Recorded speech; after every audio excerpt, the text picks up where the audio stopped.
Gusto de presentar acá al profesor José Manuel Rachumí Torres.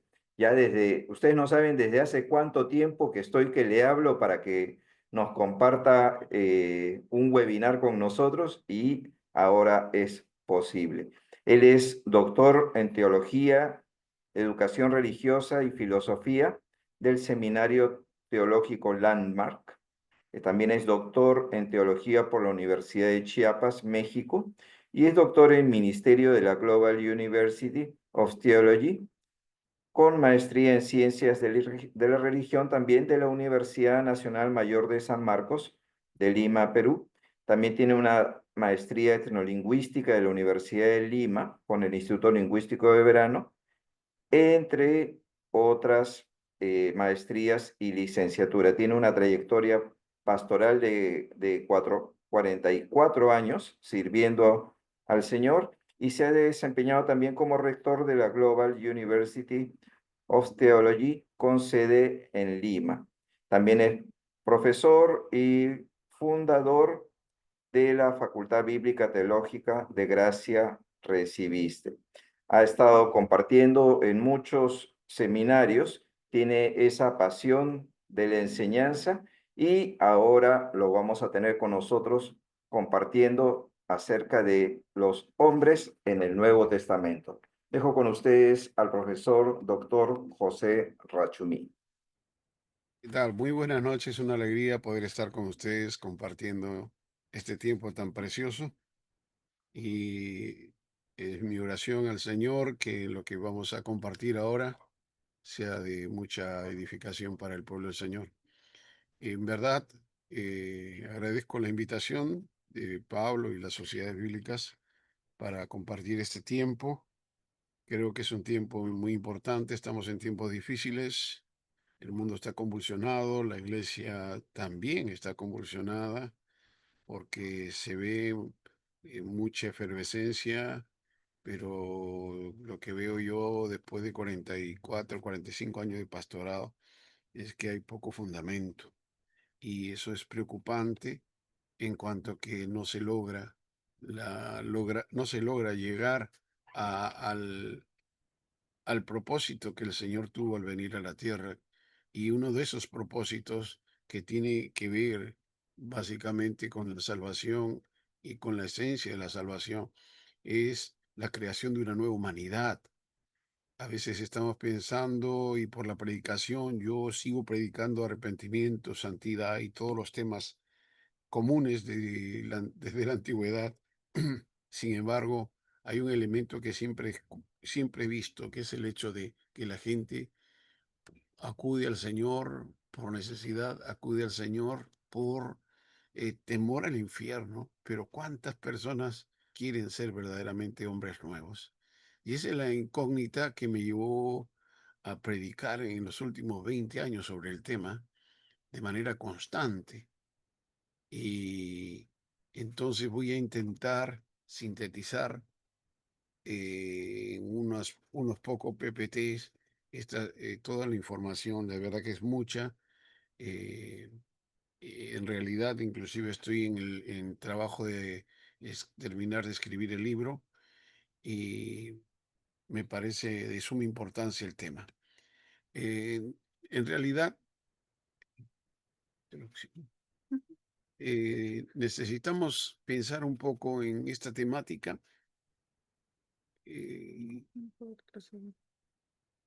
Creo que hay un bicho se ha metido. Ya. Entonces estaba diciendo, pensar un poco esta temática porque eh, el hombre nuevo es un tema esencial en la Biblia. Y no solamente en el Nuevo Testamento, voy a tocar rápidamente algo del Nuevo Testamento. Pero cuando el Señor hace pacto con Abraham, a Abraham le dijo que en él serían benditas todas las naciones de la tierra.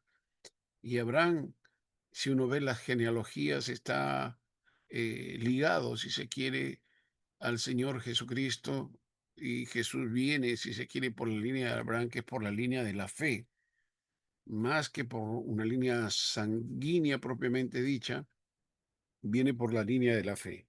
Y entonces, cuando nosotros estamos en esta situación de mirar en la Biblia, desde Génesis 3:15 en adelante, aparece la posibilidad de una nueva humanidad, que a veces se ha leído solo como promesa de salvación, pero la salvación sin nueva humanidad no tiene mucho sentido, si se quiere.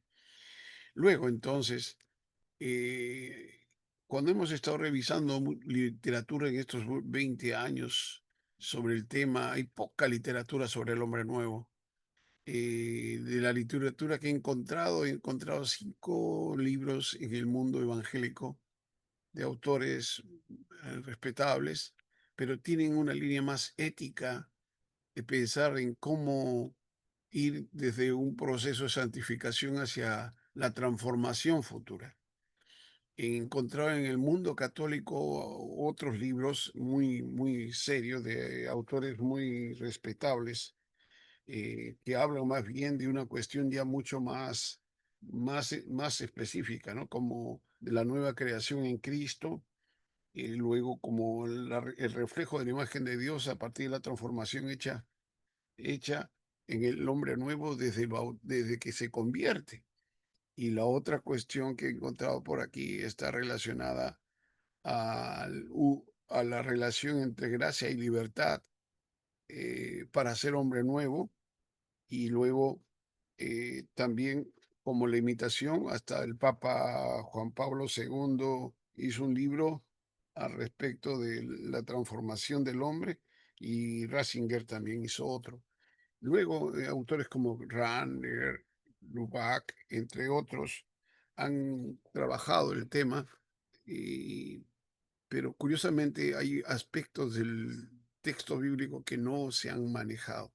Luego, hay una tratativa teológica evangélica un poco complicada, diríamos más, porque el énfasis está siempre en el viejo hombre.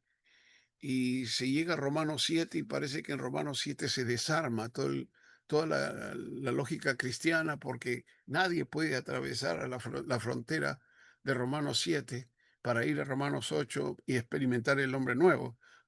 Luego, hay una constante tendencia a enseñar sobre ética cuando se piensa en el hombre nuevo, y muy poco sobre el hombre nuevo propiamente dicho. Luego, también encontramos que estamos siempre viviendo bajo la sombra del judaísmo, y si uno ve exactamente la vida del pueblo judío, con todo el respeto que se merece, nunca lograron tener a su disposición lo que nosotros tenemos por el Espíritu Santo en Cristo Jesús. Y luego entonces, Hannah Wolf afirma en uno de sus tratados que los cristianos no debemos ser mejores judíos, sino finalmente discípulos de Jesucristo. Y ahí hay un asunto que vamos entonces a ir tratando en este tiempo. El hombre nuevo tiene 3 dimensiones que hay que considerar. Una dimensión cristocéntrica, que está relacionada a la imagen del Hijo; una relación antropocéntrica, que está relacionada al humano y divino, al Génesis 3; y luego una dimensión escatológica, que está relacionada con la plenitud de Cristo, em, evidenciada en su cuerpo, y, por cierto, llegando a su plenitud en la resurrección final.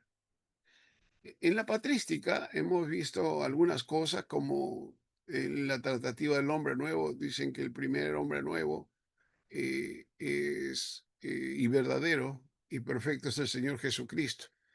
Entonces, ahí está Benedicto, Clemente y otros autores que hablan, y hemos tratado de recoger, sintetizar su pensamiento, porque se extienden y no dicen, pero dicen lo que estamos poniendo en directo aquí. Luego, que Cristo es la imagen de Dios, el imago Dei, es decir, es el primero y el único, ¿no? Cristo, cuando se habla de imagen de Dios, como dice el libro de los Hebreos, la idea ahí es de la impronta divina, es decir, que Él es el sello exacto de la realidad divina, imagen de su sustancia, y entonces es el igual a, y es imagen divina. Entonces, en el caso del hombre nuevo, el hombre nuevo es imago Dei, y en el Nuevo Testamento el hombre nuevo ha sido creado, dice la Biblia, de dos maneras, ¿no? En primero dice Pablo en Efesios que hemos sido creados según Dios, y luego cuando le habla a los romanos dice que hemos sido creados a la imagen del Hijo. Por eso que estamos hablando de la imagen del Hijo, y en todo caso, el Nuevo Testamento, la imagen de Cristo y la imagen del nuevo hombre son una imagen cristocéntrica. La antropología neotestamentaria también es cristocéntrica. El hombre no es hombre solo porque es creación. Recordemos que como ser creado, como barro, en el cual Dios insufló su aliento, en ese barro, como ser creado de materia, tiene em, una limitación material, temporal, espacial. Sin embargo, cuando se habla en la antropología neotestamentaria, el hombre se ve desde Cristo. En el Antiguo Testamento el verdadero hombre es Dios. Y en Lucas dice Lucas que Cristo es el Hijo del Hombre. Y las figuras y los antropomorfismos que utilizan en el Antiguo Testamento para referirse a Dios nos habla de una realidad importantísima, porque el grande problema que se tiene a veces para entender los antropomorfismos es que estamos pensando que Dios es como nosotros, cuando nosotros somos como Él más bien. De Él hemos tomado imagen, de Él hemos tomado semejanza, como veremos más adelante. Y entonces, eh, tenemos que replantear eso como para no ver la antropología que nos plantea la Biblia desde solamente el ser caído, como vamos a ver en un momento. El hombre nuevo es creado según la justicia. Dios no ha violentado su justicia, no ha violentado su santidad, sino que más bien ha hecho posible que en Jesucristo seamos declarados justos, de modo que podamos vivir una nueva vida desde la santidad o la pureza de Dios y la verdad, que es otra cosa que es importante en este aspecto, porque no podemos pensar como comúnmente se piensa, que hay que llegar a un momento en la santidad muy elevada para luego entonces poder pensar que la plenitud de Cristo está. Ahora vamos a ver y replantear eso en su momento. Luego, el hombre nuevo se desarrolla en relación a su origen y su meta. El origen es que el hombre ha sido creado para adorar a Dios, para mantener una relación con Dios, para compartir su existencia con Dios.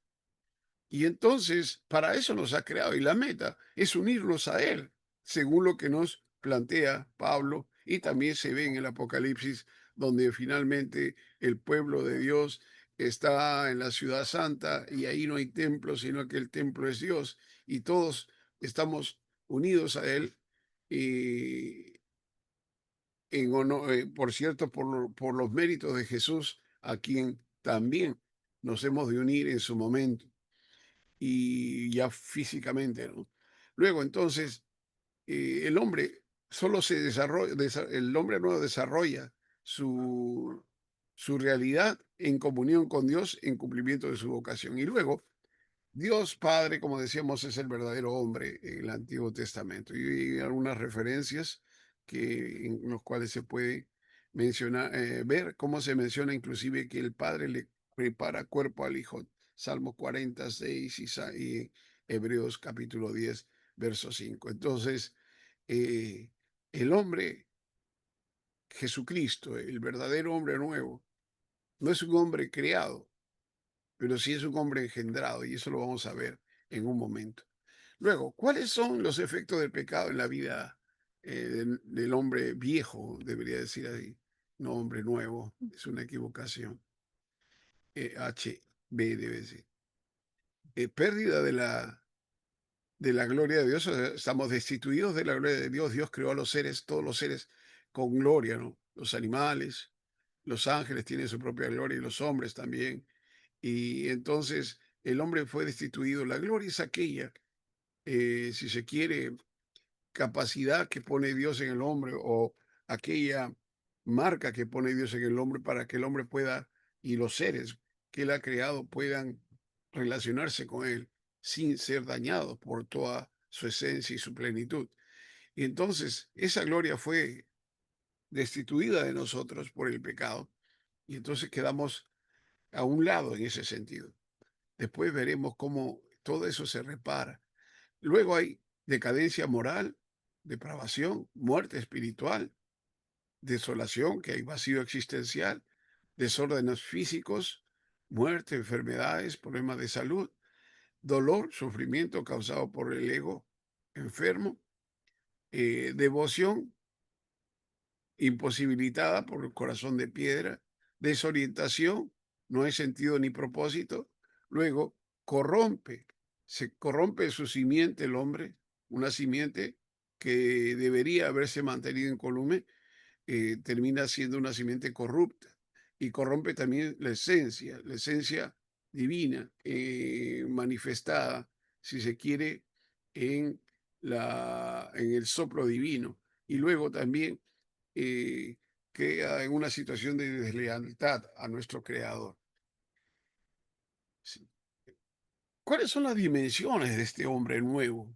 Porque hablar del hombre nuevo en el vacío es bastante complicado, siempre nos ha dejado lagunas.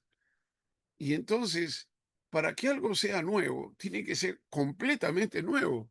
Yo no puedo comprar un carro viejo, destartalado, malogrado, con piezas de diferentes automóviles tratando de encajarlos ahí, despintado y todo, y decir que es un auto nuevo. Bueno, puede ser nuevo porque y tenía otro peor de repente, pero nuevo no es nuevo, a menos que salga de fábrica. Entonces, algo diferente tiene que tener este hombre que no hemos explorado y aunque en el texto está expresado de manera constante, el hombre nuevo es un ser engendrado por Dios. Dice Juan capítulo 1, verso 12 y 13. Mas a todos los que le recibieron y creyeron en su nombre, le dio la potestad de ser hechos hijos de Dios. Estos es a los que no son engendrados de carne y sangre ni voluntad de varón, sino de Dios. Ahí hay algo que es interesante, porque es el hecho del engendramiento, no solamente el nacimiento, aunque se usan las mismas palabras para definir, perdón, para la misma palabra gena, que significa tanto nacido o nacimiento o nacer y engendrar. La idea interesante que traduce, como se traduce, por lo menos en la Reina Valera, es el hecho de que esta palabra es la misma palabra que se utiliza cuando se habla de Jesús. Y Jesús fue engendrado por el Espíritu Santo, fue puesto en el vientre de María como un embrión en crecimiento, y entonces no hubo participación humana. Lo curioso es que dice el texto que a los que le reciben y creen es por fe, no por voluntad humana, no es por acción humana, sino por la fe, la misma fe que eh, eh, cuenta para justicia. Por esa misma fe uno es engendrado y el proceso es similar, si se quiere, a lo que el Espíritu Santo hace y podemos explicarlo largamente, pero voy a mencionarlo en pocas frases. Y es el hecho de que Jesús fue engendrado por el Espíritu. El Espíritu es el que provoca al hombre a la conversión, el que eh, redarguye de justicia, pecado, de juicio, y es el que lleva la vida nueva, es el que hace nacer de nuevo.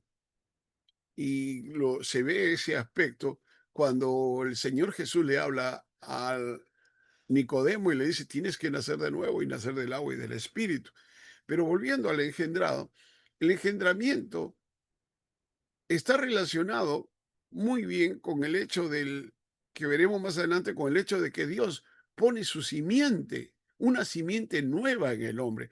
Entonces nosotros estamos pensando, y desde la teología antigua, siempre se ha pensado en un proceso de santificación, como si al hombre viejo habría que santificarlo, cuando al hombre viejo hay que crucificarlo para que pueda nacer el hombre nuevo. Si no sacamos al hombre viejo de nuestra vida, el hombre nuevo nunca va a aparecer. Luego entonces, ese engendramiento es hecho por Dios. No es un engendramiento humano, no es un engendramiento de la religión, no es un engendramiento filosófico, no es un engendramiento teológico. Luego entonces, se habla en Juan, casi toda la carta de Primera Juan se habla de los nacidos de Dios, de los nacidos de Dios. Y esos nacidos de Dios, por ejemplo, tienen un, una marca, tienen la simiente divina. Y los nacidos de Dios tienen una capacidad diferente, o sea, no pecan, dice. Y ese es un texto que siempre ha creado problemas, porque si el cristiano siempre se ha preguntado y siempre inclusive ha utilizado mal otros textos para decir que es imposible vivir sin pecado. Y lo curioso es que el texto lo afirma. Dice que el nacido de Dios no practica el pecado. ¿A qué se está refiriendo? Esa es la pregunta grande que vamos a ver en un momento y vamos a contestarla. Entonces, hay que ser nacido de Dios, eso es lo que le dijo el Señor a Nicodemo también.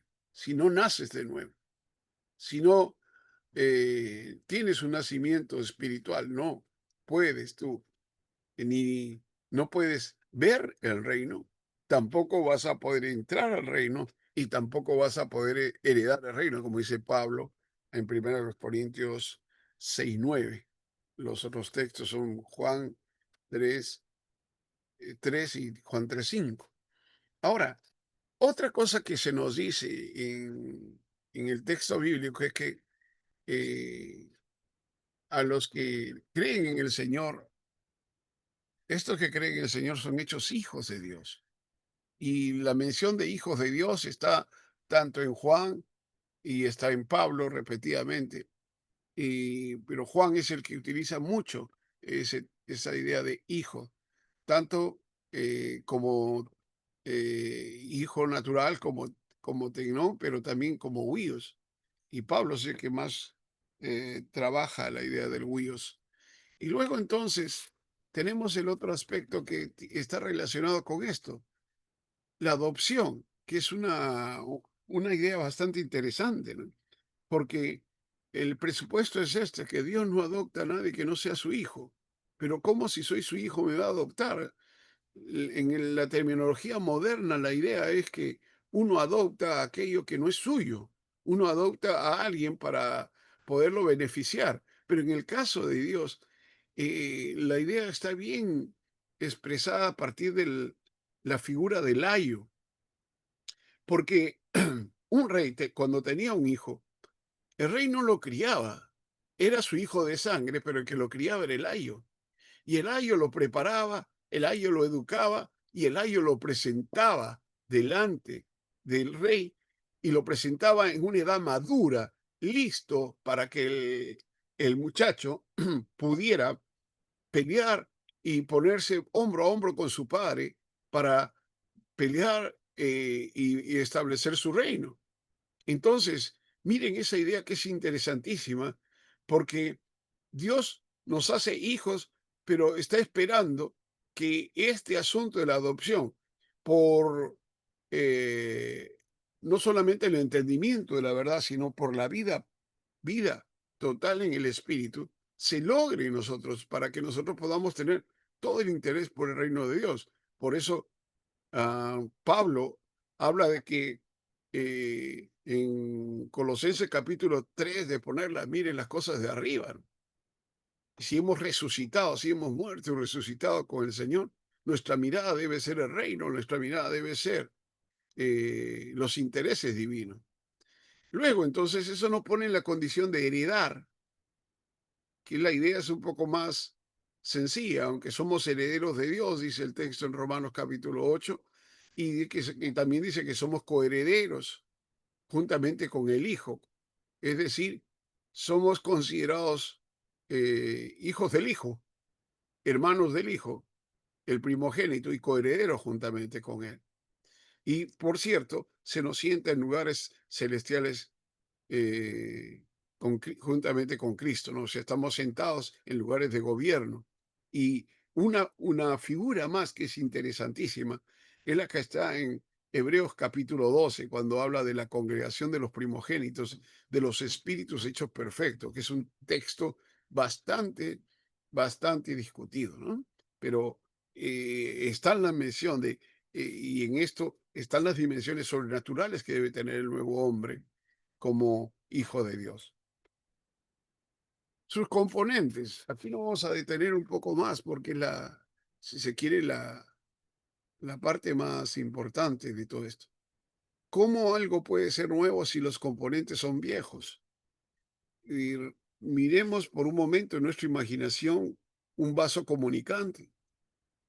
Y a veces en los experimentos y en las prácticas que se hacen en laboratorios de química, se ponen dos líquidos que son opuestos, el uno al otro en color y que no se mezclan a veces, ¿no?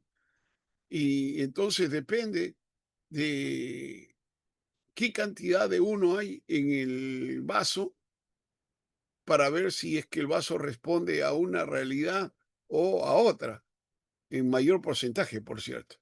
Y igualito, el hombre viejo y el hombre nuevo todavía cohabitan en nosotros.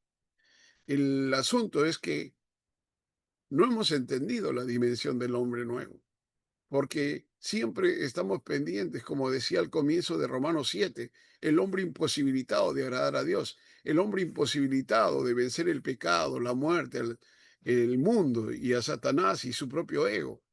Entonces, siempre hemos visto la limitación por ese lado, pero el grito de victoria está luego del 7:24 de Romanos, en el versículo 1 del siguiente capítulo, cuando nos habla de una verdad tan gloriosa, tan maravillosa, que, por cierto, debe hacer explotar el espíritu de cualquier hombre cuando lee esta verdad, porque se dice con toda claridad que ninguna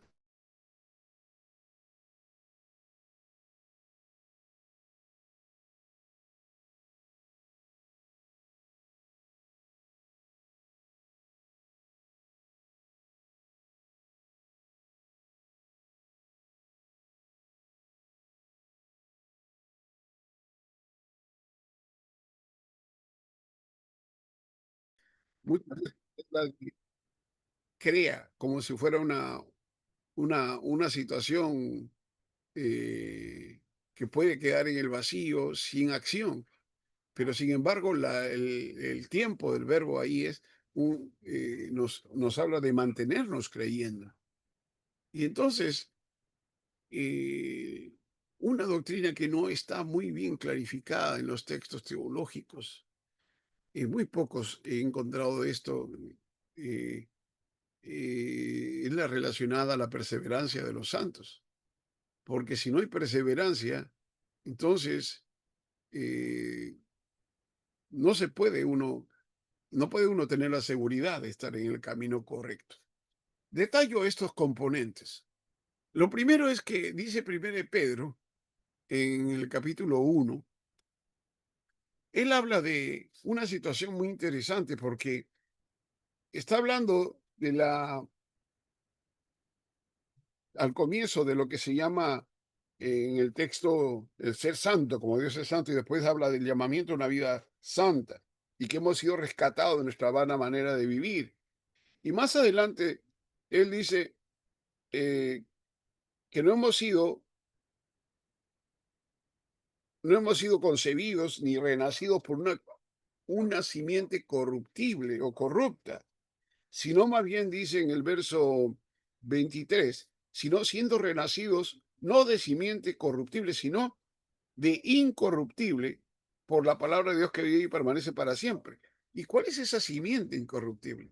El texto habla de, ahí la idea es de semilla, es decir, la idea básica es semen, es decir, principio de vida divino, principio de vida divino, y que habla en todo caso de los genes divinos. Por eso que algunos en este tiempo están hablando del ADN de Dios, ¿no? Aunque con sus complicaciones, pero sin embargo, no está mal pensar en esa situación de que hemos sido hemos sido renacidos porque han puesto en nosotros una simiente diferente. Ahí viene lo bueno.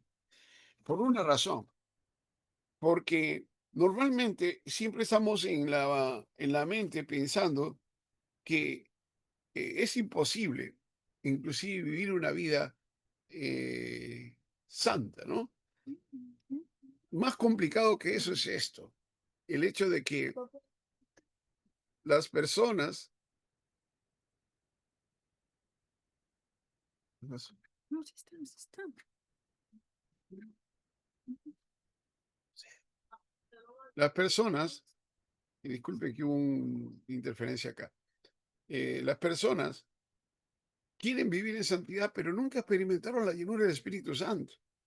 Una vez estaba en una conferencia en un país X y me pidieron tomar un tema y les hablé por un momento, habían como unos 150 pastores con sus esposas. Y entonces hice una pregunta para relacionarlo con el tema, ¿no? ¿Cuántos habían experimentado la llenura del Espíritu Santo por lo menos un año seguido? Y guardaron silencio. Dije, no me están entendiendo. Volví a hacer la pregunta y nadie levantó la mano. Dije, 6 meses, nadie. 3 meses, tampoco levantaron la mano. Cuando dije un mes, créanme que todos se pusieron a llorar diciendo, perdón, Señor, hemos estado haciendo la obra en la carne. Entonces, qué serio, ¿no? Porque a nosotros se nos manda a vivir la vida en el Espíritu, como veremos en un momento, y no hacemos el esfuerzo de dejarnos controlar por el Espíritu Santo. Luego, entonces, si la simiente es una simiente nueva, es una simiente no corrupta. Es decir, Jesús no tenía propensión al pecado. La simiente nueva que ha puesto el Señor en nosotros no tiene esa propensión. Por eso Juan dice que el nacido de Dios, el que tiene esa simiente, no tiene inclinación al mal. Y eso es lo curioso, que no se explora esa dimensión. Es muy largo explicarlo, pero no se explora correctamente esa dimensión. Entonces, siempre estamos más bien detrás del hombre viejo diciendo, bueno, te crees santo y mira, que tire la primera piedra que no ha pecado. Pero eso lo está diciendo el Señor para condenar a los que estaban condenando a una persona, no para decir que esa era una condición correcta. Es la condición correcta del viejo hombre, pero del nuevo hombre no. Luego, Pedro en su segunda carta nos dice que somos participantes de la naturaleza divina. Es decir, tenemos la posibilidad de vivir, como dice casi al final del capítulo 1, que si uno añade ciertas virtudes a su vida, como por ejemplo añadía vuestra fe virtud, la virtud es excelencia moral, al final de toda esa lista de 7 elementos, él dice que el que tiene estas cosas no cae jamás. Y entonces la pregunta es, ¿tanto triunfalismo? Curiosamente, cuando uno lee el libro de los Salmos, David, en el Salmo 24, si no mal no recuerdo, él habla de lo mismo, que el hombre íntegro no cae jamás. Pero curiosamente, en el cristianismo moderno, siempre estamos pensando que es imposible vivir una vida en santidad, una vida pura, una vida en otra dimensión, una vida sobrenatural en todo caso. Luego entonces está la esencia divina. Cuando el Señor les habla a sus discípulos, en Mateo capítulo 5 le habla de vosotros sois la sal, vosotros sois la luz. Y lo curioso es que no utiliza ahí un símil, sino una metáfora. Y una metáfora es una figura, por cierto, literaria que compara no solamente y cosas parecidas, sino eso es el símil, sino cosas que son iguales en esencia o en forma. Y entonces el perder la esencia de la sal la hace insípida, la hace inservible. Y una luz debajo de en la oscuridad, que se esconde o se está detrás en la oscuridad, tampoco alumbra y no sirve para nada. Entonces, ¿cuál es la esencia del hombre? El Señor es luz, Dios es luz, dice Juan. Y Pablo dice que nosotros somos hijos de luz, que no debemos caminar en tinieblas. Luego entonces, Otro elemento interesante como componente del hombre nuevo es lo que se ve en la oración de Jesús en el capítulo 17 de Juan, cuando él está hablando, entra a la presencia de Dios, sale de este mundo, en el espíritu, él está viviendo una experiencia diferente. Y entonces le dice al Padre, todavía no.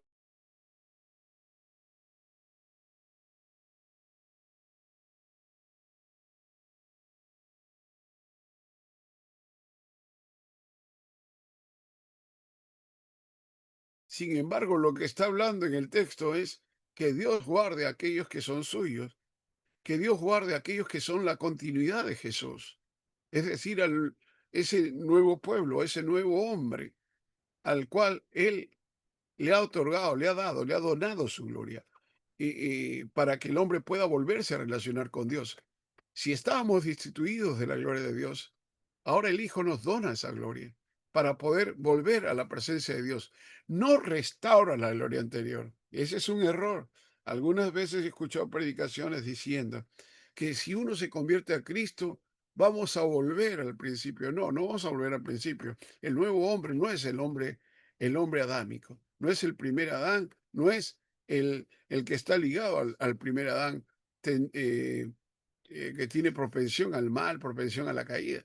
Este hombre nuevo, que es un hombre espiritual, que tiene que tomar lugar en la vida del hombre para que el hombre no solamente quede como alma viviente, como alma caída, como cuerpo debilitado y caído, sino que el nuevo hombre tome lugar en la vida de cada uno de aquellos que son hijos de Dios y reformule toda la estructura del alma y se reformule también aún el cuerpo que en su momento será glorificado.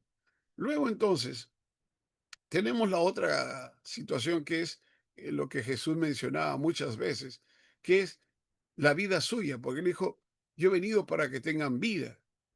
Él era la vida, pero no es bios, él es zoe, es decir, él vino a dar vida sobrenatural, él vino a dar su vida por nosotros, él vino a compartir su vida y a donarnos esa vida, para que nosotros podamos vivir esa vida, podamos fluir en esa vida. Y entonces, ¿cuánta vida sobrenatural se ve en el creyente? Yo a veces veo, he pasado más de 38 años enseñando en seminarios, institutos, universidades, teología y otras materias, psicología. Y lo que veo es que eh, el hombre está ligado más a un dogma, a una doctrina, a una ética, pero la vida nueva que trae el Espíritu muy poco se ve.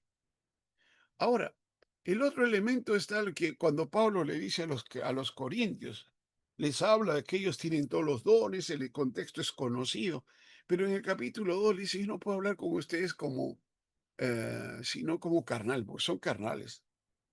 Y más bien dice que el espiritual juzga todas las cosas, no es juzgado de nadie, pero ahí, en ese ambiente, introduce una frase que es interesante, que es el hecho de que, más nosotros tenemos la mente de Cristo. ¿Y de quién es nosotros? ¿De qué nosotros habla? Porque si ya cuando él escribe a, cuando él escribe a los corintios, le dice esto, a los romanos le dice que hay que transformarlo, ser transformados por medio de la renovación del entendimiento. Y a los efesios le habla de también renovar el espíritu de la mente. Entonces, ¿de qué se está hablando en esa situación? Ahí hay mucho que recorrer en ese sentido para poder llegar al pensamiento de Cristo conforme Filipenses que dicen esto, pensad todo lo justo, lo honesto, lo que es de buen nombre, lo que si hay algo digno de alabanza, entre otras cosas, ¿no? Y entonces, ese es el sexto elemento y el séptimo elemento para completarlo todo es el Espíritu Santo, su espíritu, su espíritu. Estos componentes son importantísimos tenerlos en cuenta y vivirlos, o sea, vivir en esa dimensión. El nuevo hombre no es un hombre con simiente caída, la simiente caída es del viejo hombre. Ustedes dirán, no se puede hacer separación entre ambas cosas. Sí, es un vaso comunicante y depende de qué está lleno, Por eso Pablo decía, con Cristo estoy juntamente crucificado.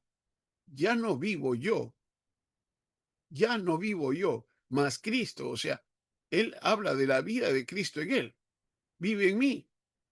Y lo que ahora vivo en la carne, en cuerpo, ahora lo vivo en la fe del Hijo del Hombre. Entonces, esa situación, esos componentes, de esos componentes muy poco he escuchado predicación en tantos años y, y diríamos, se conoce, se conoce muy ligeramente de esto. Yo he revisado, tengo una biblioteca un poco amplia y no exagero si tengo unos 40 autores de teología sistemática. Y por cierto, no entran al tema, pasan por encima y salen. Luego entonces, next, hay que considerar la vida en el espíritu. Y Pablo en Romanos 8, yo les dejo el cuadro, es muy largo explicarlo, pero habla de los que andan en la carne y los que andan en el espíritu, haciendo una especie de comparación. Entonces, andar en la carne es andar conforme al parámetro, porque la palabra ahí es peripateo, y peripateo significa en los parámetros que te pone la carne, y la carne no tiene parámetros, mientras que el espíritu sí te pone parámetros, te pone, si se quiere, un marco en el cual actuar. Entonces, la vida en el espíritu está relacionada a vivir, andar en el espíritu, estar sumergido en la vida del espíritu. Am, no hay vida cristiana sin espíritu, no hay cristianismo sin espíritu, no hay iglesia sin espíritu, porque el espíritu viene a hacer posible la vida de Cristo en el mundo, en la iglesia, en el hombre. Luego entonces dice que los que andan en el espíritu tienen que vivir pensando en las cosas que son del espíritu, ocupándose en las cosas que son el espíritu y viven según el espíritu para agradar a Dios. Entonces, pero acá hay una frase un poco complicada porque dice, si es que el Espíritu de Dios mora en vosotros. ¿Qué quiere decir eso? Recordemos que hay pecados contra el Espíritu, como por ejemplo el, el, eh, entristecerlo, contristarlo, luego está el resistirle, el mentirle, apagarlo y blasfemarlo. Y entonces, ¿cuán consciente es el pueblo y somos nosotros de la persona del Espíritu en nuestra vida? ¿O es que cuando uno peca, él se entristece, cuando uno sigue pecando, se contrista, cuando uno no quiere dejar de pecar, se apaga?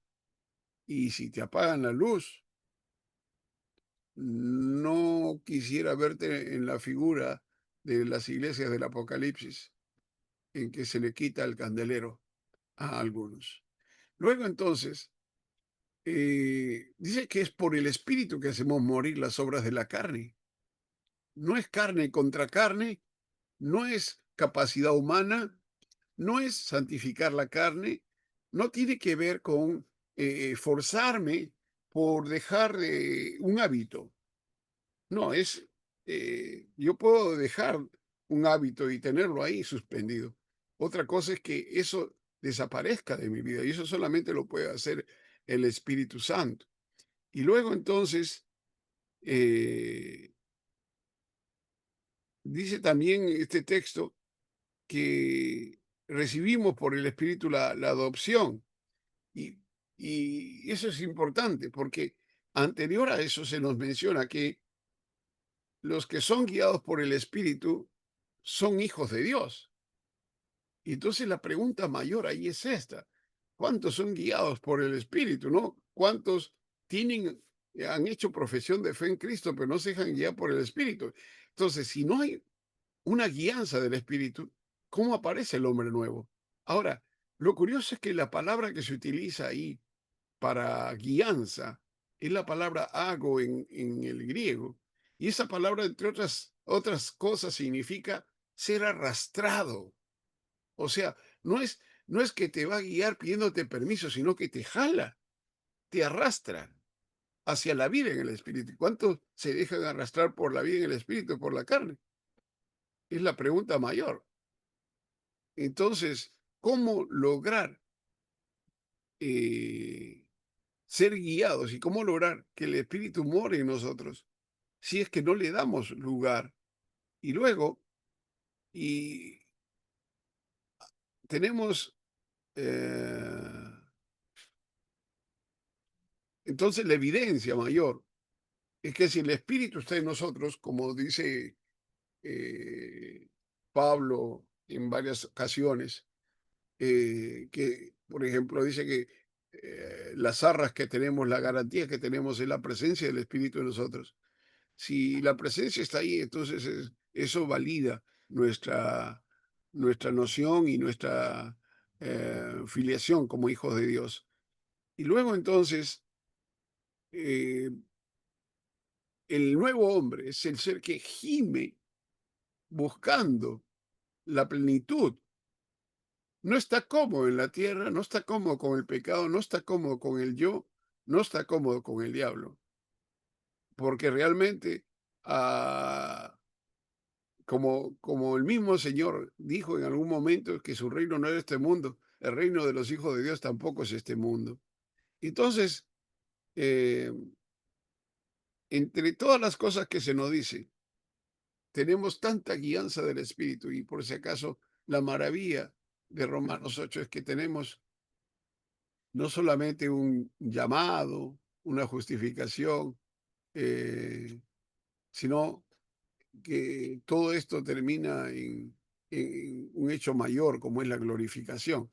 La pregunta es, ¿eso es futuro o es que el hombre nuevo con todos los componentes que le han dado ya está experimentando esa glorificación? Luego entonces, el Espíritu Santo y el Señor Jesucristo están como intercesores a favor nuestro, según lo que nos dice Romanos. Luego, he encontrado esta situación, luego de rastrear y rastrear mucho este asunto, y lo que puedo encontrar en Gálatas capítulo 5 que se habla de andar en el espíritu y no satisfacer las obras de la carne, es caminar dentro del marco que el espíritu nos demarca. Luego habla de que si somos guiados, arrastrados por el espíritu donde Él quiere, como Él quiere.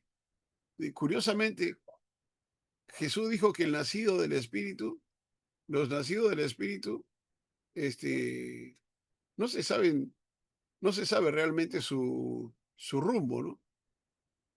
Entonces, y el que es nacido del espíritu, espíritu es, el que nació de la carne, carne es, y en eso enfrasca toda la conversación de la vida nueva. Luego, el fruto del espíritu, que esto es, tiene que ver con el fruto de exhibición, el fruto de exportación, si se quiere, el carpos. El carpos es el fruto más grande, el mejor, el mejor de todos que se pone en la vitrina para ser visto. Y eso es lo que hace el Espíritu Santo cuando llena nuestra vida de su fruto. Y ese fruto no es otra cosa sino llenar nuestra vida de el carácter divino, el amor, el gozo, la paz, la paciencia, la benignidad, la bondad, la fidelidad, la mansedumbre y la templanza. Entonces, miremos hasta ahí. Primero nos pone un marco, luego nos arrastra y una vez que nos dejamos arrastrar, Él lo que hace es poner su carácter en nosotros. Luego entonces, luego de tener su carácter, comienza el cuarto nivel que sería que vamos a vivir, o sea, en el Espíritu. Lo- Si, si vivimos por el Espíritu, entonces eso tiene que ver con Zoe, es decir, con tener vida sobrenatural. Andemos en el Espíritu, tengamos la vida que hay en el Espíritu. Y luego entonces, en el verso 25, vuelve a hablar de andar, pero la diferencia es que una palabra en griego es peripateo, que significa caminar alrededor, y la otra palabra es andemos, que es estorgeo, que tiene más bien relación seguir, caminar, marchar siguiendo al guía al mismo paso. Y esto ya es una idea mayor porque significa correr al paso que el Espíritu nos pone. Siguiente. ¿Por qué no aparece el hombre nuevo? ¿Por qué no aparece el hombre nuevo? No sé cuánto tiempo tengo. Eh, He esbozado algunas cosas aquí, por cierto, son muchas más, son como 30. He puesto algunas.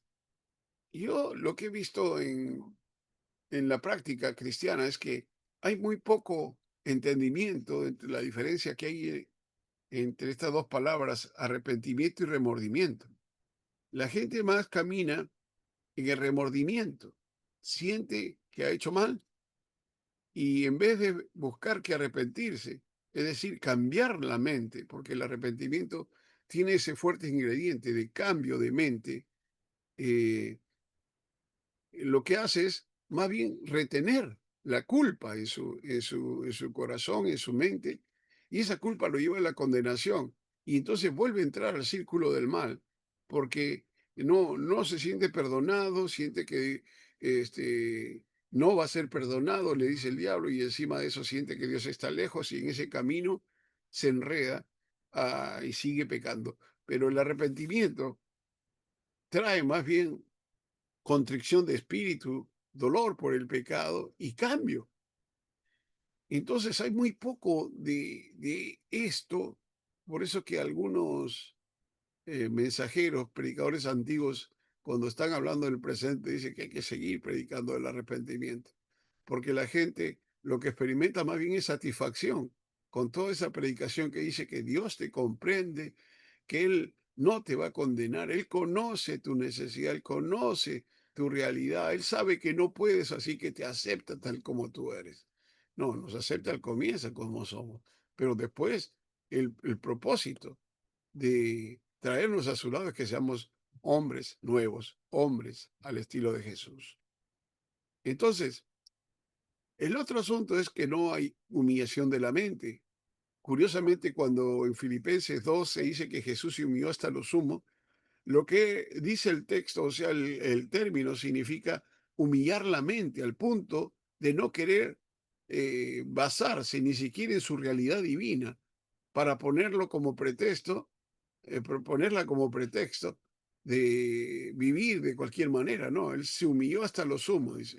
Es decir, humilló su mente, no consideró su realidad divina, la puso a un lado, es decir, no la usó y solamente se dedicó a obedecer. Y entonces eso trajo consigo exaltación. Sin humillación no hay exaltación. Sin humillación no se va a experimentar esa vida nueva.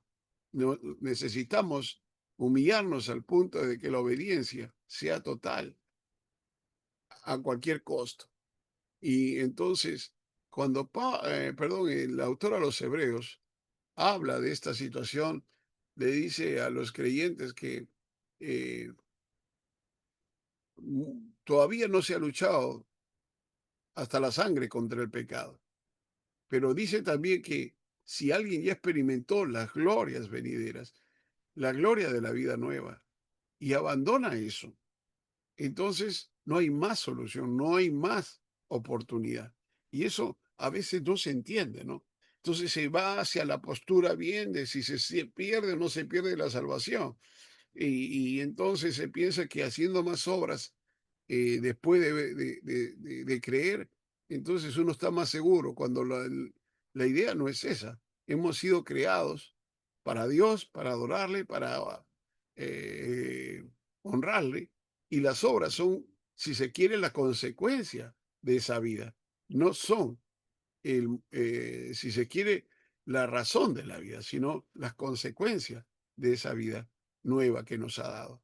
Y entonces, luego tenemos el hecho de que la pregunta más seria es en torno a la conversión, porque ¿qué es la conversión?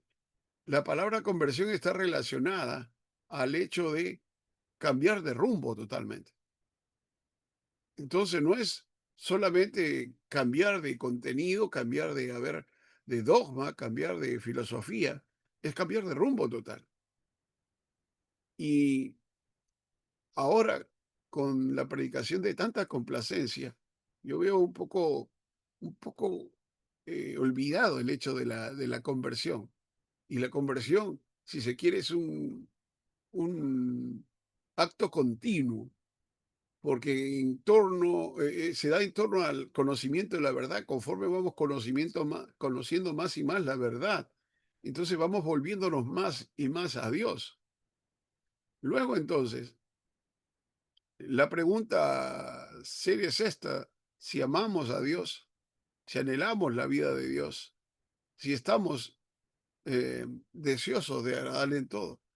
No quiero apelar a los 10 mandamientos, quiero apelar a una situación mayor, porque ya Jesús cumplió los mandamientos, cumplió la ley, los 613 mandamientos, cumplió todo, para dejarnos a nosotros en la posibilidad de una vida nueva, una vida eh, que pudiera agradar a Dios, pensando que por la ley nadie se salva, por cumplir la ley, sino por la fe. Pero luego entonces, cuando Pablo le habla a los Gálatas, le dice acerca del fruto del Espíritu, le dice que el fruto del Espíritu es amor, gozo, paz, paciencia, benignidad, bondad, fe, mansedumbre y templanza. Y le dice al final de la frase: contra tales cosas no hay ley. Y la pregunta es: ¿por qué? ¿Necesita Dios leyes para no pecar? ¿Necesita Dios leyes para no salirse del marco? ¿Necesita el Espíritu Santo leyes? ¿Necesita el hombre guiado por el Espíritu leyes o guianza? ¿O dejarse arrastrar? Dejarse controlar, como dice Pablo a los Efesios en el 5:18. Y si no hay control del Espíritu, entonces ahí sí tenemos problemas, porque según lo que dice Gálatas 3:26, eh, dice que si lo que hemos derribado volvemos a edificar, 3:18, perdón, 2:18, si lo que hemos edificado, lo que hemos derribado lo volvemos a edificar, entonces transgresor me hago.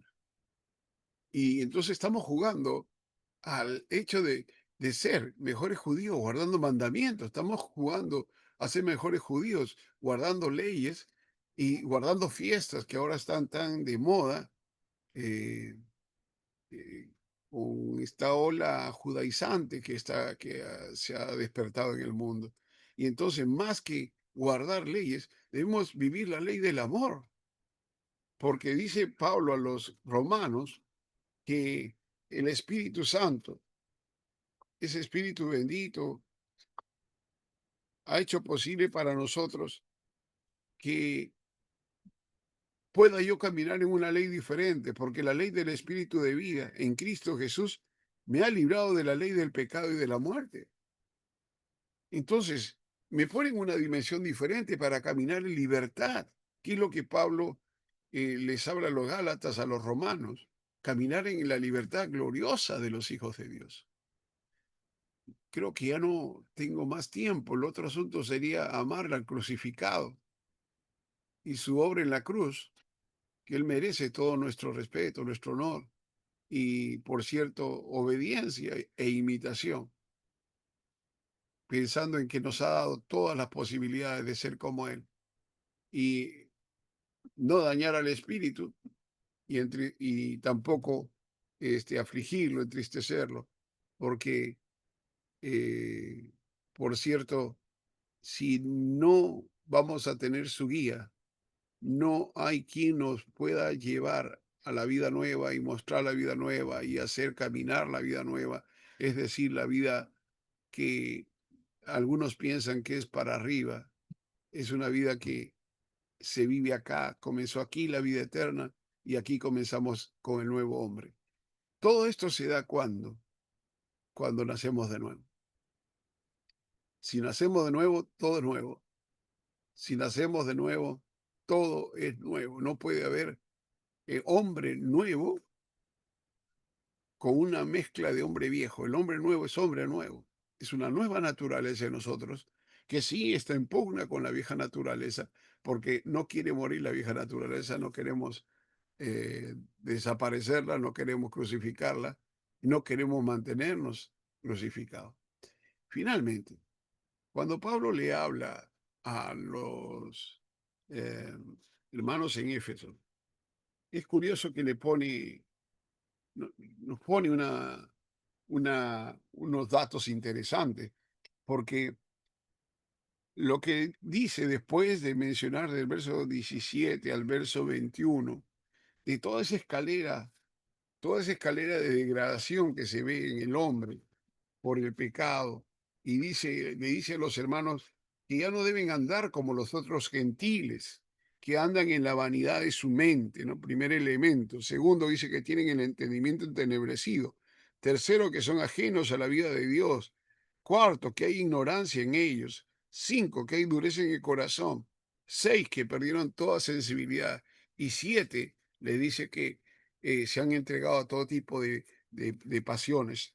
Y entonces, ahí le dice tres cosas básicas. Una, que hay que despojarse. La manera que el hombre nuevo entra es despojándose del viejo hombre. La idea de despojar no es solamente la idea de poner a un lado, es la idea de tirar tan lejos algo que nunca lo puedas retomar, nunca puedas volver a tomarlo. Y ese despojarse es el acto primero, si se quiere, de ya querer comenzar a caminar la vida nueva. Entonces ahí eh, nos alejamos, si se quiere, del mal y dejamos el mal lejos. Luego, habla de renovar el espíritu de la mente. La mente no tiene espíritu, está hablando de la esencia del pensamiento. En traducción dinámica, eh, eso se debe ver de esa manera, porque el espíritu no tiene, la mente no tiene espíritu, tiene esencia, tiene una esencia. Entonces la esencia humana, la esencia divina, la sabiduría humana, la sabiduría divina. Y entonces aquí esto nos lleva a pensar en la transformación de la mente que mencionamos hace un momento, cuando hablábamos de que Pablo dice que tenemos la mente de Cristo. O sea, la capacidad del hombre nuevo es diferente a la capacidad del hombre viejo, que solamente piensa en el mal, está de continuo el mal en su mente, en su corazón. Y mientras que en el hombre nuevo tenemos la posibilidad de pensar como él, porque ahora ya no solamente cambia el entendimiento, tenemos nuevo entendimiento, nuevo conocimiento, nueva inteligencia y también tenemos discernimiento. El hombre nuevo, más que entender aquí en la mente, discierne primero la palabra. Entra a su espíritu y de su espíritu sale el entendimiento. Esa es una dimensión que hay que explorarla, porque si la verdad solamente queda aquí, pero no entra al corazón, no hace clic en el corazón, no va a haber fuerza para el cambio. Y el Espíritu Santo no, mientras no rindamos la mente, no va a tener la posibilidad de ayudarnos a la transformación. Pero si entra el Espíritu, entra en nuestro corazón, entra a lo más profundo de nuestro ser, de ahí sale el cambio. De ahí sale el entendimiento, sale el nuevo conocimiento y sale la inteligencia y la ciencia. Y por último, en esta parte, el hombre nuevo ha sido creado según la justicia y santidad de la verdad. Entonces Dios no ha hecho nada contra su voluntad. Creó al hombre al comienzo a imagen y semejanza, es decir, un hombre natural, un hombre material, un hombre espiritual, conforme a los dos relatos de la creación, puso de su espíritu en él y cuando ha puesto de su espíritu en él, ha hecho posible para el hombre vida nueva, ha hecho posible para el hombre que el hombre tenga capacidades que hicieran posible, por cierto, una vida de buena relación con Dios. Y entonces, eh, nosotros necesitamos entrar a esa dimensión, porque hemos salido de la dimensión del Antiguo Testamento, del hombre caído, y tenemos que entrar a la dimensión del hombre nuevo. Ahora, ese hombre nuevo para sintetizarlo, relacionándose al hombre creado en el Génesis 1:2, tiene una dimensión interesante porque si cuando hablamos de imagen, en el hebreo el selemi, se habla de la estructura interna o la esencia o naturaleza fundamental del ser humano. Y su naturaleza fundamental está relacionada a la conciencia, a la naturaleza moral, la espiritualidad, la razón, capacidades que son propias de Dios, que ha puesto en nosotros. Entonces, su imagen está en nosotros, pero también está su semejanza, es decir, la relación funcional, el demut, es decir, la capacidad de obrar, la capacidad de actuar representando a Dios. Y entonces, el- donde esto tiene su piedra de toque es en el libre albedrío, y por eso que el hombre, el primer hombre, la primera mujer,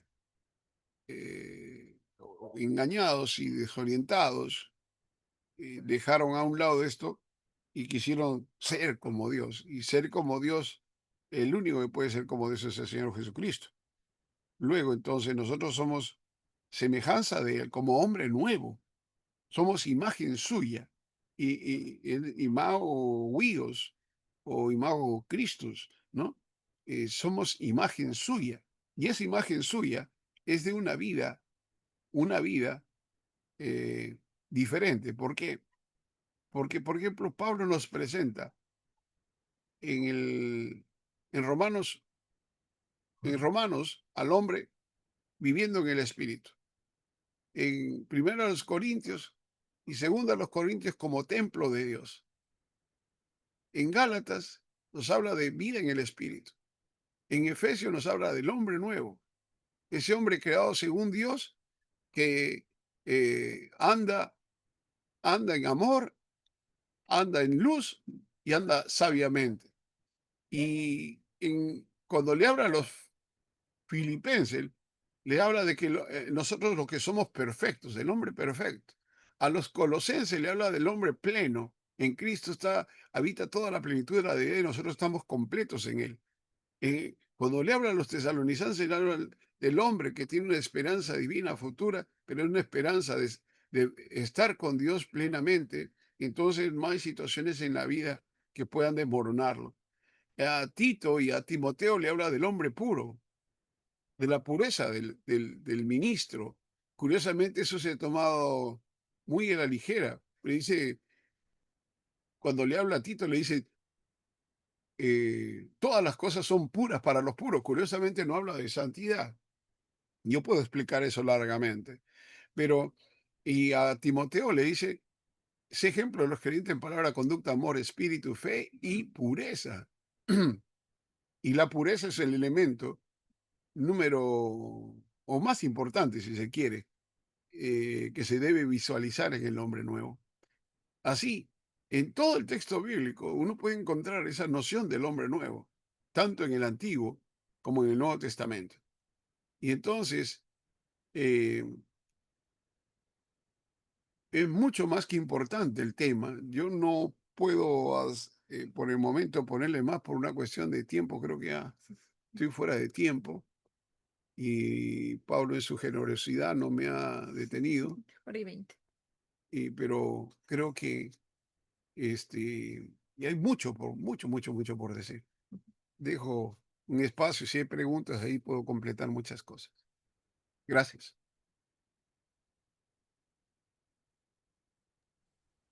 Gracias, José, por la exposición.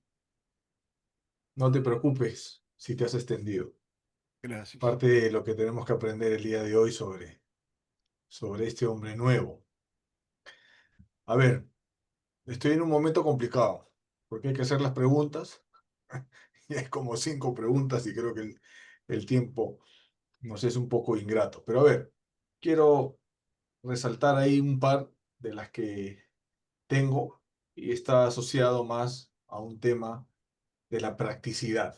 Todo lo último nos hablabas del tema del arrepentimiento y todo eso, y nos hacen una pregunta. Entonces, yo como, no sé, pastor, laico, hermano en la fe, ¿no? Persona que vive estas cosas de Jesús día a día. Tengo que predicar y enseñar dentro y fuera de la iglesia que todos debemos arrepentirnos, ya sean cristianos o no cristianos. ¿Qué opinión nos puedes dar, José? Porque ahí la pregunta está por ambos lados. Está bien, le puedo decir al que no es cristiano, pero al que es cristiano también. A ver, ¿qué nos puedes comentar? La pregunta es muy buena, porque nosotros siempre obviamos el hecho de que si no vivimos llenos del Espíritu Santo, la pregunta es en qué condición estamos y cómo andamos. Entonces, cuál es la salida para eso? Porque si, porque la gracia abunda, yo voy a seguir pecando para que también abunde la gracia, ¿no? Pablo dice que eso no es, no corre así. La cuestión es de que el creyente tiene una tendencia, porque lee 1 Juan 1, 9 a todos, yo creo que yo recuerdo mis primeros pasos en la fe, allá por los 80, y nos enseñaban pues que hay que confesar nuestros pecados. Uno puede confesar, pero la pregunta es si está arrepentido o no. Y si uno no se arrepiente, entonces ¿cómo viene el perdón? Y el grande problema con los cristianos es que, no digo todos por si acaso, pero en una buena cantidad es que confiesan pero no se arrepienten, vuelven a lo mismo y en todo caso algunos ya se acostumbran y pasan la factura a fin de mes. Y entonces la pregunta es cómo es que el Espíritu Santo puede habitar ahí. Yo le dejo esta idea. Recuerdo que la primera vez que me pidieron hablar sobre la llenura del Espíritu Santo, allá cuando estaba pastoreando por el año 83, recuerdo que estaba todavía estudiando, pero eh, me metí a la biblioteca a buscar libros sobre ese asunto. No encontré la biblioteca de la denominación.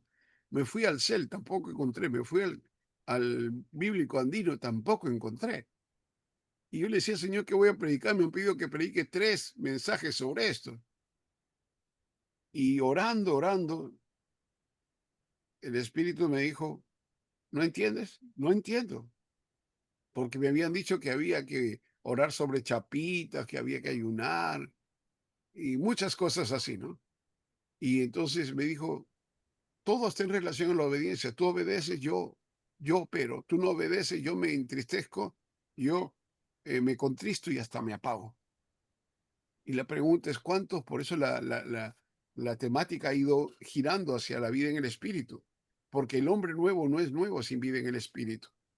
Entonces la vida en el espíritu es lo que menos se conoce. Y yo tengo aquí en mi biblioteca 2 libros sobre vida en el espíritu y cuando los he revisado no dicen nada. Pueden hablar de los dones, pueden hablar de testimonios de vida práctica. Sí, es correcto la vida práctica.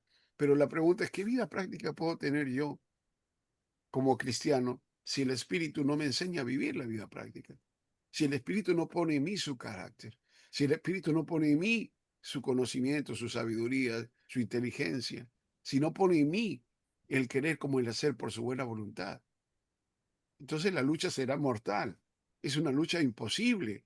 Yo le daría la razón al 99% de cristianos que no pueden lograr esa vida nueva, porque en la carne no se puede. Por eso que el Señor no vino a renovar nuestra carne, no vino a parchar nuestro hombre viejo, vino a darnos un hombre nuevo. Un hombre Esa, nuevo. esa dimensión hay que explorarla un poco más ampliamente. No sé si satisface la Sí, respuesta. está bien. Y en esa línea, José, de hombre nuevo, ¿no? Otra pregunta que nos hacen ya, voy a apelar o apelamos a esos años de experiencia que tienes, ¿no? ¿Cómo poder entender, reinterpretar, mostrar a este hombre nuevo en contextos latinoamericanos en donde hay exclusión, violencia, diversidad de problemas, religiosidad popular, etcétera, etcétera, etcétera? ¿Cómo nos podrías dar ahí un consejo, una opinión o algo más, más de nosotros del día a día? Excelente la pregunta.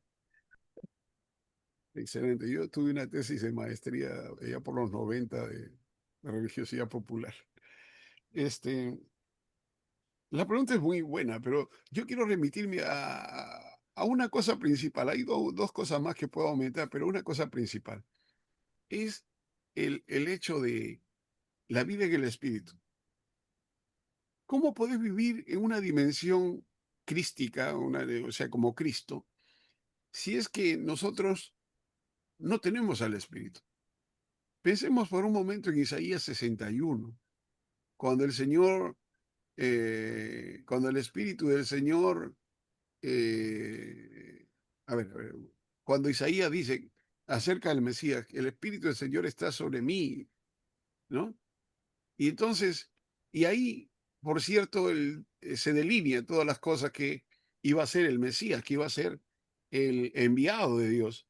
Y entonces iba a liberar a los cautivos, etcétera, etcétera, etcétera. Ustedes conocen el pasaje para abreviarlo, ¿no? Y entonces, esa es la misma dimensión que se habla en Lucas, capítulo 4. Y en Lucas capítulo 4 está, si se quiere, el cumplimiento de ese pasaje. Jesús toma el rollo, lo lee y entonces dice, hoy se ha cumplido esta palabra. Pero él lo demuestra en la vida diaria y demuestra que tiene compasión por el hombre y demuestra entonces la preocupación por cada aspecto de la vida del hombre, porque Jesús es el verdadero hombre y ese libro Lucas tiene como lineamiento principal en mostrarnos que sí se puede ser hombre, verdaderamente hombre, como Jesús. Y entonces, cuando Jesús es descrito por Mateo en el Sermón del Monte, creo que en el Sermón del Monte las bienaventuranzas nos plantean muy bien todas estas cosas, porque ahí está primeramente el espíritu que debemos tener de necesitados, presentarnos a Dios todo el tiempo como necesitados y luego entonces ser compasivos como Él. Entonces no podemos pasar por alto ninguna situación humana. Sí, es que hay que velar por el pobre, por la viuda, por los necesitados. Permítame 30 segundos de testimonio. Tengo una congregación nacida solamente por mandato de Dios para atender a prostitutas, a homosexuales, a niños que no son eh, no son económicamente rentables para una iglesia. Ancianos, atendemos asilos, atendemos a gente en la calle. Me encontré con un dato trabajando, y esto es un dato triste, va a doler, pero lo voy a mencionar. Me encontré que en la prostitución de homosexuales en Lima, el 60% eran hijos de pastores.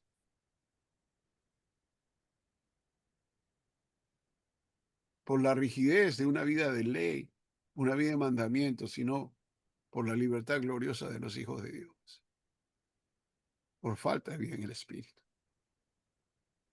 Entonces, sin carácter divino no hacemos nada, no hacemos nada, porque igual se va a seguir manifestando la obras de la carne. Por eso Pablo dice que los borrachos, estos y aquellos, no heredarán reino de Dios. Y en otro momento dice que los que practican tales cosas no heredarán reino de Dios, ¿no? Entonces la pregunta es si el hombre nuevo se instaló en la iglesia o no, o todavía tenemos al hombre religioso. Porque la vida nueva comienza con el Espíritu, se mantiene con el Espíritu y termina cuando el Espíritu nos presenta al novio. Entonces, ¿dónde está la vida del Espíritu? Porque estamos siempre enfatizando vida cristiana como si fuera una vida de hábitos, de costumbres, de disciplinas cristianas, que no están malas. Pero sin embargo, habrá habido cambio de condición, que es lo principal. Porque el hombre nuevo es un hombre a quien le ha cambiado el nombre. José Rachumíquez le cambiaron la condición para vivir una vida sobrenatural, no para vivir una vida humana solamente. Porque en lo humano todos nos amparamos. Y entonces decimos, bueno, no se puede, estoy luchando. Sí, yo entiendo tus luchas como pastor. Si tú luchas y pides ayuda, yo te ayudo. Oro por ti, ayuno por ti. Corro contigo. Pero si tú estás feliz en tu condición, la pregunta es cómo considerar una nueva criatura, una persona que sigue eh, mendigándole al diablo felicidad. cuando en Cristo estamos plenos, completos, y todo lo que Él ha hecho es perfecto. El hombre nuevo es perfecto desde el comienzo. Eso es lo que nos ha entendido. Todos esos 7 componentes se nos da al comienzo: el espíritu, la simiente. Sin simiente no nacemos.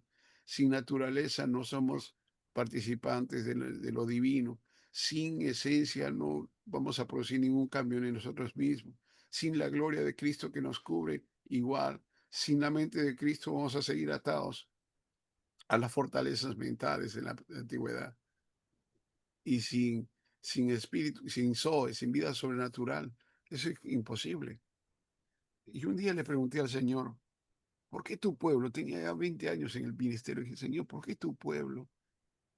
Uno se mata, se esfuerza, yo predico todos los días, enseño todo el tiempo, enseño hasta 16 horas diarias. ¿Por qué siguen igual? Y él me dijo así, yo lo tomé para mí, no lo tomen ustedes para ustedes, ¿no? Pero me dijo, ustedes los pastores tienen la culpa. Me dijo, ¿por qué, Señor? Te he dado mi juventud, te he dado mi fuerza, mi vida, todo. Me he dedicado a ti al 100%.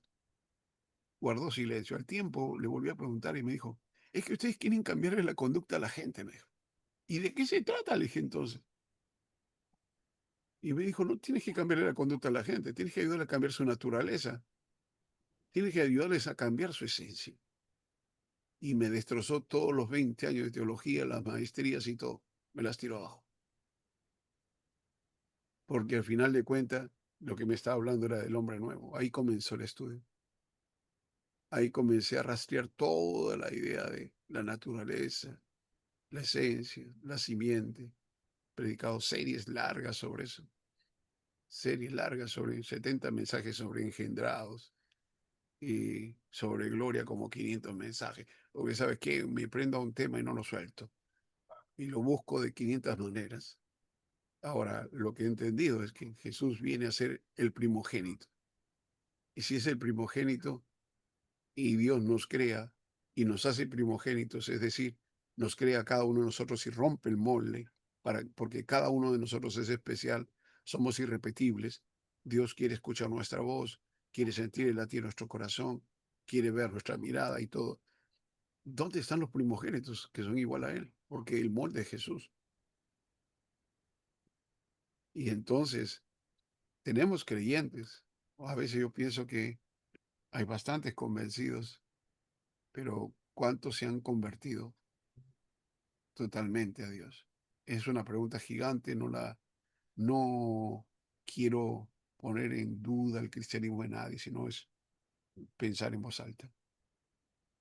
Sí, José, muchas gracias. Esa pregunta que acabas de decir me has hecho retroceder 30, 35 años cuando uno estaba joven y hay muchos convencidos, pero no convertidos. Gracias, ¿verdad, José? Por la exposición, por tomarte el tiempo de resolver estas dudas y ahí con la alegría de haber aprendido más de ese hombre nuevo al cual Dios nos llama. Muchísimas gracias.